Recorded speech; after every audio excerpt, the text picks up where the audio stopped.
ہوگی.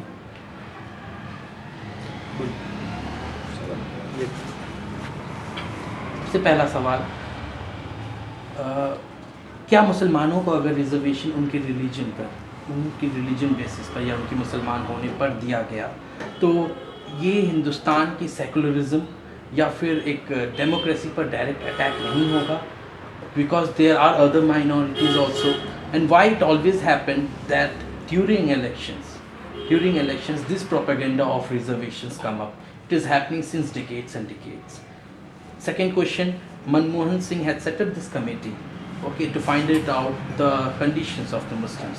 And after knowing the conditions of the Muslims, then after setting up the another committee, okay, Mishra's committee, and which says that what should be the curation of a disease which is happening and prevailing in the society. اس کے باوجود بھی کچھ نہیں کیا گیا. اس کے بارے میں ہے. دیکھیے، میرا آپ کے سوالات کے سلسلے میں جو میں پہلا جواب دیتا ہوں وہ یہ ہے کہ مسلمانوں کے ساتھ مذہب کی بنیاد پر ریزرویشن دیا جائے یا نہ دیا جائے، یہ بات تو بات کی ہے. کم سے کم مسلمانوں کے ساتھ جو سن 50 سے مذہب کی بنیاد پر مسلمانوں کے ساتھ ناانصافی ہو رہی ہے، اسے پہلے ختم ہونا چاہیے. جو حکومتیں سن 50 سے آرٹیکل 341 پریسیڈنشل آرڈر، جس کے تحت مسلمان دلتوں کو، یعنی ان مسلمانوں کو جو ہندو دلتوں جیسا پیشہ کرتے ہیں، ان کے ساتھ یہ ناانصافی روا رکھی گئی ہے کہ اگر وہ ہندو ہے دلت تو اس کو ریزرویشن ہے، اگر وہ مسلمان ہے یا کرسچن ہے تو اس کو ریزرویشن ہے، یا اگر کوئی ہندو دلت اپنا مذہب تبدیل کر کے مسلمان ہو جاتا ہے یا کرسچن ہو جاتا ہے تو جس وقت وہ یہ فیصلہ کرتا ہے اسی وقت سے اس کا ریزرویشن ختم ہو جاتا ہے. تو اس ملک کے اندر مذہب کی بنیاد کے اوپر چیخ پکار کرنے والے، چاہے وہ سیکولر پارٹیوں میں ہوں یا بھارتیہ جنتا پارٹی جیسی فرقہ پرست اینٹی مسلم اینٹی اسلام پارٹی کے اندر ہوں، ان سے میرا یہی سوال ہے کہ وہ بات کہ مسلمانوں کو ملے اور کیا نہ ملے وہ تو بعد میں ڈسکس کریں گے. پہلے تو ہمیں یہ بتائیے کہ جس مذہب کی بنیاد کو بنا کر آپ مسلمانوں کی بدحالی کو دور کرنے کے لیے تیار نہیں ہیں، اسی مذہب کو بنیاد بنا کر سن 50 سے آپ مسلمانوں کے سب سے کمزور طبقے، جس میں لال بیگی ہیں، جس میں حلال خور ہیں، جو وہی کام کرتے ہیں جو ہمارے ہندو دلت کام کرتے ہیں، ان کے ساتھ مذہب کی بنیادوں پر یہ ظلم و زیادتی ہو رہی ہے. اب سوال یہ پیدا ہو رہا ہے کہ حکومتیں، تو میں بہت ایمانداری سے کہہ دوں کہ آزادی کے بعد سے اب تک حکومتیں سیکولرزم کے نام پر مسلمانوں کو گلوٹین کر رہی ہیں، سیکولرزم کے نام کے اوپر مسلمانوں کے حقوق پر ڈاکہ پڑتا ہے اور سیکولرزم کی قربان گاہ کے اوپر صرف مسلمانوں کی گردن کٹتی ہے. ہمارا پریکٹیکل تجربہ یہ ہے کہ سیکولرزم ایک ایسا آلہ تیار کیا گیا ہے جس کے ذریعے مسلمانوں کو ملنے والی کوئی بھی مراحت صرف اس بنیاد کے اوپر رد کی جاتی ہے کہ اس سے ہندوستان کا سیکولرزم کو نقصان پہنچے گا. میرا کہنا یہ ہے کہ آزادی کے بعد سیکولرزم ایک کھوکھلا دعویٰ ہے. India is a practically a soft Hindu state, اور اس کے اندر ایون سیکولر پارٹیاں بھی جو ہیں، ساری پارٹیاں نہ مسلمانوں کے لیے ایماندار ہیں نہ مخلص، اور اس کے لیے خود مسلمان بھی ذمہ دار ہیں. کیونکہ اگر مسلمان چاہیں تو وہ ہندوستان کی دوسری سب سے بڑی اکثریت ہے. اگر وہ پولیٹیکلی اسرٹ کریں، اپنی قیادت اور اپنی تنظیم اپنے گھر میں پیدا کریں، اور اس کے بعد ملک کے اندر ایک برابر کے شہری کی حیثیت سے ملک کے اقتدار کے اندر اپنا مقام حاصل کر لیں تو ان سارے مسائل کا حل قانون ساز اسمبلیوں اور پارلیمنٹ میں ہو سکتا ہے۔ اس لیے کہ جو قیادت ہماری موجود ہے وہ نام سے تو مسلمان ہے، لیکن وہ پیدا ہو رہی ہے کانگریس پارٹی کے لیڈروں کے گھر میں، سماجوادی پارٹی کے لیڈروں کے گھر میں، بہوجن سماج پارٹی کے لیڈروں کے گھر میں، یا اسی طرح سے نام نہاد سیکولر پارٹیوں کے میں وہ جو ہے پیدا ہوئی، وہ اس ڈسپلن سے پابند ہے۔ راشد علوی صاحب جب مسلم لیگ میں تھے ان کی زبان دوسری تھی، راشد علوی صاحب جب بہوجن سماج پارٹی میں چلے گئے تو ان کی زبان دوسری تھی۔ آج وہ زبان بولتے ہیں جو کانگریسی آقا ان سے بلواتے ہیں۔ اعظم خان وہ زبان بولتے ہیں اپنی پارٹی میں، وہ بولتے رہے ہیں جو سماجوادی پارٹی کی پالیسیز کو سوٹ کرتی ہے۔ اعظم خان بہت ایفیکٹو مقرر ہیں، خطیب ہیں، لیکن پارٹی کے ڈسپلن کے باہر تو نہیں بول سکتے۔ اردو کا پیپر ملائم سنگھ نے جوڈیشری سے خارج کیا، منصفی کے امتحان سے، اعظم خان خاموش رہے۔ اردو کا گلا کٹا، چونکہ اس پیپر کی وجہ سے، اردو کی وجہ سے کچھ بچے ہمارے جوڈیشری کے ایگزامینیشن میں سبقت لے جاتے تھے۔ ملائم سنگھ کو یہ برداشت نہیں تھا کہ لوئر جوڈیشری کے اندر اور ایڈمنسٹریشن کے اندر مسلمانوں کی تعداد ایڈمنسٹریٹو لیول پر اور آفیسرز لیول پر آ جائے۔ اسی طرح سے بہوجن سماج پارٹی ہے، ہر محلہ ہر گلی انہوں نے اپنے پوروجوں کے نام پہ رکھ لیا۔ نسیم الدین صاحب ان کا مسلم چہرہ ہے، لیکن نسیم الدین یہ نہیں بتا سکتے کہ پورے اتر پردیش میں کسی ایک چوراہے کا نام یا کسی ایک گلی یا کسی ایک محلے کا نام کسی مسلم قائد، کسی مسلم مسلح یا کسی مسلم جنگ آزادی کے سپاہی یا ملک کے لیے کوئی بڑی خدمت کرنے والے کے لیے یا ایون سر سید کے نام کے اوپر، جو ہندوستانی مسلمانوں کا بلا شبہ سب سے بڑا سوشل، پولیٹیکل اور ایجوکیشنل فیلڈ کا لیڈر ہے، اس تک کے نام کے اوپر تیار نہیں، ان کے ایجنڈے میں ہی مسلمان نہیں، وہ مسلمانوں کے تعلق سے زبان ہی نہیں کھولتی۔ تو دوست یہ ہے میٹر۔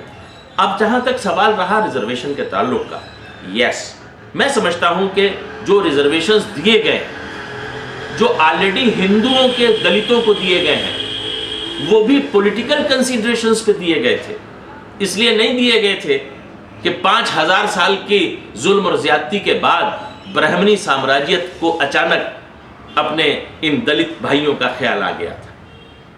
اس ملک کے اندر ہندو اکثریت کو متحد کرنے کے لیے اس بات کی ضرورت محسوس کی تھی اس وقت کی کانگریس کی ہندو لیڈرشپ نے کہ وہ ہندوؤں کو ایک دھری پر اکٹھا کرے، اس لیے وہ سمجھوتے کیے گئے جن کے اندر دلتوں کو وہ ریزرویشن دیا گیا۔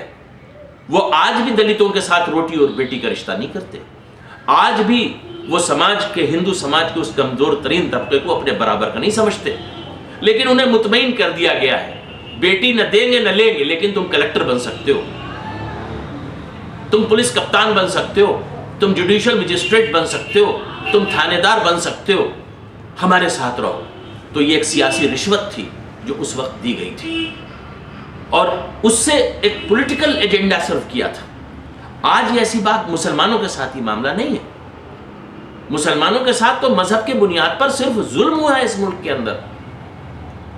اس ملک کے اندر مسلمانوں کو جہاں آج کھڑا ہے، اور کانگریس یہ سچر کمیٹی اور یہ جو رپورٹیں لا رہی ہے، اس سے یہ بھارتیہ جنتا پارٹی کے آئیڈیولوگس اور آر ایس ایس کے جو تھنک ٹینک ہے اسے یہ بتانا چاہتی ہے کہ آپ تو مسلمانوں کے خلاف بولتے ہو، ہمارے کارنامے دیکھو کہ دیکھو یہ دو رپورٹیں کیا بتاتی ہیں کہ ہم نے آزادی کے 63 سال کے اندر کہاں پہنچا دیا مسلمانوں کو۔ میں سمجھتا ہوں کہ یہ کانگریس ہماری حمایت میں نہیں لا رہی ہے، ہماری اوقات بتا رہی ہے کہ you stand here in the national life today, right? اسی لیے جب ہم اس تحریک سے وابستہ ہوئے، میں اس تحریک سے وابستہ ہوں، مسلم ریزرویشن موومنٹ، 2004 میں جب اس کی بنیاد لکھنؤ میں پڑی تھی، میں اس دن سے اس تحریک سے وابستہ، اور الحمدللہ ہم لوگوں کی اجتماعی کاوشوں سے جس میں وہ تمام تنظیمیں شامل ہیں جس کی قیادت مسلمان کرتے ہیں، وہ سوشل ہوں یا پولیٹیکل ہوں، ان سب کی ملی جلی حکمت عملی کے بعد الحمدللہ آج یہ ایشو بنا ہے۔ اتر پردیش میں یہ ایشو کسی سیکولر پارٹی نے نہیں بنایا، یہ ایشو بنایا ہے مسلمانوں کی ان تنظیموں نے جو سماجی ہیں یا ان سیاسی تنظیموں نے جس کی قیادت مسلمان کرتے ہیں۔ انہوں نے سن 2004 سے اس کو ایشو بنایا اور آج یہاں پہنچا دیا کہ کانگریس ایک بار پھر منافقت کا پٹارا لے کے سامنے آ گئی۔ ہم نے کب کہا تھا 2.4 کو؟ ہم نے کب کہا؟ ہم نے مسلمان کے نام پر، مذہب کے نام پر ریزرویشن مانگا ہی نہیں ہے۔ جھوٹ بولتے ہیں سلمان خورشید، جھوٹ بولتی ہے کانگریس، اور جھوٹ بولتی ہے کانگریس کے وہ سیاسی مسخرے جو ہیں جن کا نام ہے مسٹر دگوجے سنگھ۔ وہ ایکسپلائٹ کر رہے ہیں اس چیز۔ ہم نے کبھی نہیں مانگا۔ ہماری 3 ڈیمانڈز: نمبر 1، سن 50 سے سیکولر ڈیموکریٹک ہندوستان میں مذہب کی بنیادوں کے ساتھ جو مسلمانوں کا اتپیڑن اور مسلمانوں کے ساتھ اتیاچار ہو رہا ہے اس کو ترنت ختم کیا جائے۔ دھرم کے آدھار پر ہندو دلت اور مسلم دلت یا کرسچن دلت میں کوئی تفریق نہیں کرنا چاہیے۔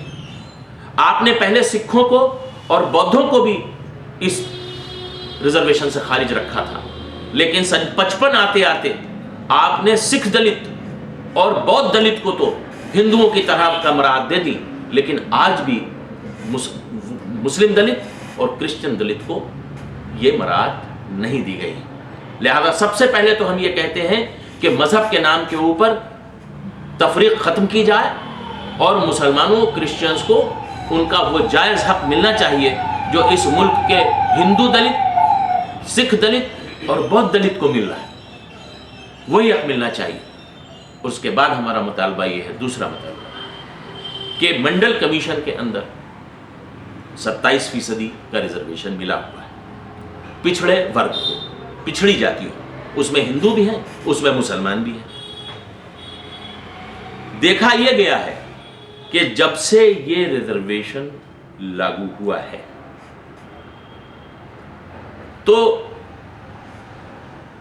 نیومریکل گراؤنڈ کے اوپر جو ہماری سنکھیا بل ہے، جو ہماری تعداد ہے، ہمارے یعنی ان برادریوں کی جو اس میں موجود ہیں، جو منڈل کمیشن کی فہرست میں درج ہیں مسلمانوں، ان کو ان کے حق کے تناسب سے نہیں مل رہا ہے۔ ہمارا کہنا یہ ہے کہ اگر اس لسٹ کے اندر انصاریوں کو، منصوریوں کو، اس کے اندر قریشیوں کو اور اس کے اندر دوسرے جو پچھڑے ورگ ہیں سیفیوں کو جو حصہ ان کا بنتا ہے وہ 9% بنتا ہے، یعنی 27 کے اندر سے جتنی ذاتیں مسلمانوں کی ہیں آلریڈی اس میں ہم نہ کوئی بڑھانا چاہ رہے ہیں نہ گھٹانا چاہ رہے ہیں، اس میں کوئی لیجسلیشن بھی نہیں ہونا، اس میں حکومت کو صرف ایک آرڈیننس اس کے اندر لانا ہے بس، کے ساتھ مسلمانوں کو چونکہ جب سے ہی لاگو ہوا ہے تو ہمارا حصہ بنتا ہے 9% ان برادریوں کا جو اس میں شامل ہے، لیکن ڈی فیکٹو ان کو مل رہا ہے 1.5%، کہیں 2%۔ تو ایون ریزرویشن رہتے ہوئے بھی مسلمانوں کے حصے کی روٹی دوسری قومیں کھا رہی ہیں، جن قوموں کے لیڈر اتر پردیش میں حکومت کر رہے ہیں۔ اگر ملائم سنگھ کی حکومت ہو گئی تو ریزرویشن کا 44% حصہ اہیروں کو چل گیا، ملائم سنگھ کی حکومت ہو گئی تو انہوں نے اہیروں کے علاوہ کرمیوں کے ساتھ کام کر دیا، اگر ان کو کرمیوں کو ساتھ ملانا ہے تو مسلمان کو تو اس حصے میں سے بھی اس کا حصہ نہیں مل رہا ہے جو سرکار نے مختص کیا ہے۔ ہماری ڈیمانڈ یہ تھی، ہماری ڈیمانڈ 4.5 مسلمان کی تھی ہی نہیں۔ ہم تو یہ کہہ رہے ہیں کہ جو ڈیمانڈ ہے ہماری، دوسری ڈیمانڈ وہ یہ تھی، میں پھر اس کو ایمفیسائز کرتا ہوں کہ سلمان خورشید نے اس مسئلے کو کمیونلائز کیا، جان بوجھ کر کیا۔ کانگریس کی ہوا بگڑ چکی ہے اتر پردیش کے اندر، اس ہوا کو بنانے کے لیے مسلمانوں کی ضرورت ہے۔ تو بابری مسجد پہ آپ انصاف نہیں دے سکتے، جبکہ کانگریس پارٹی کے پرائم منسٹر نے کہا تھا کہ جہاں گری ہے وہیں تعمیر کریں گے۔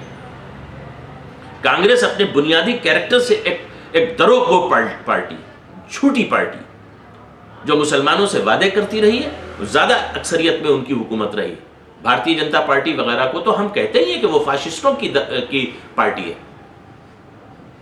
دے are the party of fascist. وہ لاکھ اپنے آپ کو ڈیموکریٹ کہیں لیکن وہ فاشسٹوں کی پارٹی ہے. ان کی آئیڈیالوجی فاشسٹوں والی. لیکن کانگریس پارٹی تو ڈیموکریسی کی بات کرتی ہے, سیکولرزم کی بات کرتی ہے, لیکن سارے ایکشنز کون سے ہیں جو بھارتیہ جنتا پارٹی کے سے بھی زیادہ کہیں کہیں 4 قدم آگے نظر آتے ہیں. خاص طور سے جو ڈچ کیا ہے یہ ٹوٹلی مس گائیڈنگ.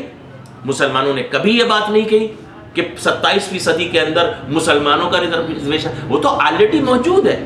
وہاں ریزرویشن مسلمان کو نہیں چاہیے حصہ, وہاں چاہیے منصوری کو, انصاری کو, قریشی کو. ہم ان کے لیے مانگ رہے ہیں, مسلمانوں اور اس مذہب کے نام پہ نہیں مانگ رہے.